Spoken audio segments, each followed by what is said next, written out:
వెళ్ళినప్పుడు కొన్ని పదాలు ఆటోల మీద అతికించడం చూస్తూ ఉంటాం. ఇప్పుడు బండ్ల మీద పెట్టుకుంటా ఉన్నారు. ఇకపోతే వాళ్ళ యొక్క వాట్సాప్లలో స్టేటస్లుగా పెట్టుకుంటా ఉన్నారు. ఏంటి పదాలంటే my dad is my hero. మీకు పరిచయం my dad is my hero.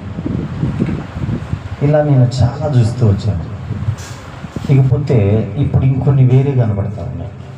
ఇప్పుడు ఏం కనపడుతున్నాయంటే my mom is my hero.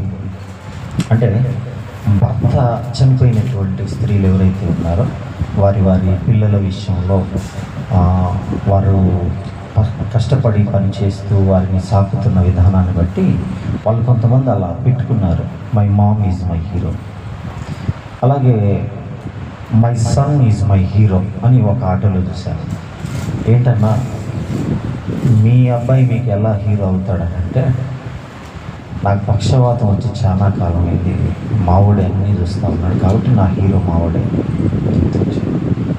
ఇలా చాలా మాటలు మనం వింటూ ఉంటాం. My daughter is my hero. తల్లి లేవలేని పరిస్థితుల్లో ఉంటే ఆ కన్న కూతురే ఒక మగవాడిలాగా కటింగ్ చేసుకొని ఆటో నడపటం, లేకపోతే వివిధమైనటువంటి వ్యాపారాలు చేయటం. ఆ తల్లి తన బిడ్డ గురించి ఏం చెప్తా ఉందంటే my daughter is my hero అని చెప్తా ఉంది.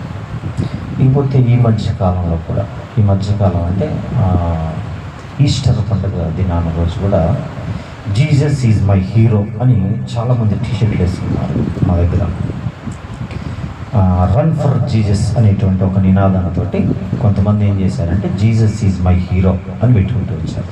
ఈ చిత్రం ఏంటంటే ఇన్ని చూస్తూ ఉన్నాం కానీ my husband is my hero అని ఎప్పుడైనా విన్నారా? My wife is my hero అని ఎప్పుడైనా విన్నారా? అసలు ఒప్పుకునేదే లేదు కళ్ళలో కూడా కదా. సరే ఊరికి నవ్వుతారని చెప్పా కానీ అయితే ఈరోజు మన పాఠం కూడా ఏంటంటే హీరో. మన పాఠం పేరు